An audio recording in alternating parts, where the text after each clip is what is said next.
All right, everyone, we have big news with regards to U.S. employment. Link in the description, archived, of course. The U.S. in the first 2 quarters of the year, adding 2 million jobs to the economy.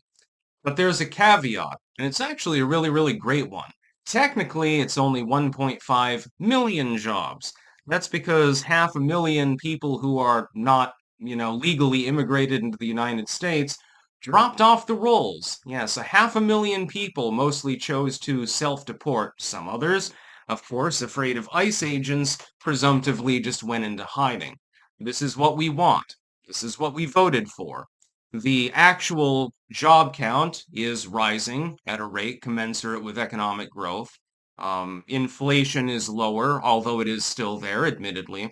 The Trump economy is ultimately working, and it's specifically working for U.S. workers, which is the whole point of the government. If the government is going to regulate markets and do all of these other things, then at the very least it can make an attempt to make sure that the people that are benefiting from any positive action that it takes are U.S. citizens and lawful residents as opposed to people who are illegally in the country. Again, a lot of this has to do with self-deportation. People are afraid of getting raided by ICE, and so they've simply left. Others have been detained and deported. And then some of them have dropped out of the workforce. Now, there's one unintended consequence that I do need to discuss. And this is in due diligence, to be honest. You can expect a rise in crime, especially things related to drugs and theft and property crime and stuff like that, over the coming years. It will slowly, again, self-deport, but it will be there. And here's why. Because some of these people, under pressure to make money, because maybe they have a family or, they just want to eat, it's kind of important. Eating being part of a recommended healthy diet, by the way. They need to have food and shelter and so forth. Some of these people will end up turning to crime. In order to evade the authorities that they think are going to deport them, they will simply turn to selling fentanyl or something like that. So you can expect an uptick in crime. And by the way, that prediction is 100%. Second prediction, also 100%. When this happens, Trump will be blamed for it. The legacy media will start rambling about the crime rate again. If it ticks up by even 1 or 2%, which would be more than reasonable, the legacy media will say, well, Donald Trump claimed that he was going to stop all the crime in the U.S. Instead, he's creating crime. And of course, the demographics of the people committing those crimes will not be mentioned in any of these legacy media reports. That's prediction number 3. It's very funny how this works. It's so formulaic. It becomes boring sometimes actually being a current events and political commentator mainly because the stories write themselves. You can already tell what the opinion piece is going to say before you even goddamn open the article. You can tell it based on the goddamn title most of the time. This is, by the way, as far as people read into most news articles that they absorb. First sentence, and that's basically it. Trump, however, is doing a good job with U.S. employment because most of the new jobs being created are for Americans. Again, that's sort of the point. The people working in your country generally should be the people from your country.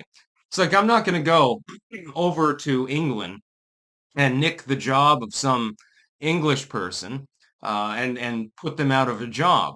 It's disrespectful, number one.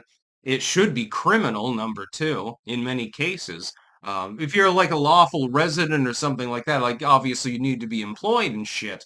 But to have most of the new jobs being created for people that are already in the country is welcome news. This points to a separate factor, which is that beyond the self-deportation and the forced deportation, fewer people are trying to enter the country because they know that the border is actually secure now, or more secure than it was before, rather. So they're not coming in. If they don't come into the country, they're probably not holding a job in the country either. Suppose they could do like telemarketing or something like that, and work remotely these days at a lot of businesses. Some of them don't give a shit. I'm sure, by the way, that exporting job opportunities to people in Southern Asia and stuff like that is very, very popular among a number of these firms. It's funny because Elon Musk has prodigiously fought against this and said, nope, you're coming into the office. I'm not hiring you remotely, except for a few job positions that we happen to have that don't really require you to come into the office. Otherwise, sorry, you're going to have to show up at work. This used to be something that was considered sacrosanct. The idea of working remotely generally was regarded as something that you did occasionally. So, hey, I'm calling into the office because there's something pressing or something like that. Trump is doing a good job. The U.S. employment levels are up. Unemployment remains low. Inflation is cooling even further. You've got wealth running like a river, basically, at the moment. This is not a surprise, by the way. This is sort of what he accomplished during his first term. It was then largely pissed away by Joe Biden, who wasn't really in control all the time anyway. But he did a good job in his first term, and I predicted, at least on economic and diplomatic issues, he's probably going to do a good job in his second term. So far, he is doing even better than his first term. I realize that there are problems. You've got the FBI incident with Patel and Bongino, for example, which is a shit show, a fucking freak show. You do have some major issues, but it's not enough to throw the baby out with the bathwater and say that the Trump administration is failing. Overall, generally, as a rule, it is doing very well and better than in the first term. The hiring decisions are better. The economy is recovering faster. It took a little while the first time around. You do have the burgeoning energy boom coming and so forth, and you have at least an attempt to use diplomatic solutions instead of military solutions in foreign combat. Although I would point out I do oppose the Trump administration giving more weapons to the Ukrainians. I do not believe we should be further involved with that particular spat. It's not necessary.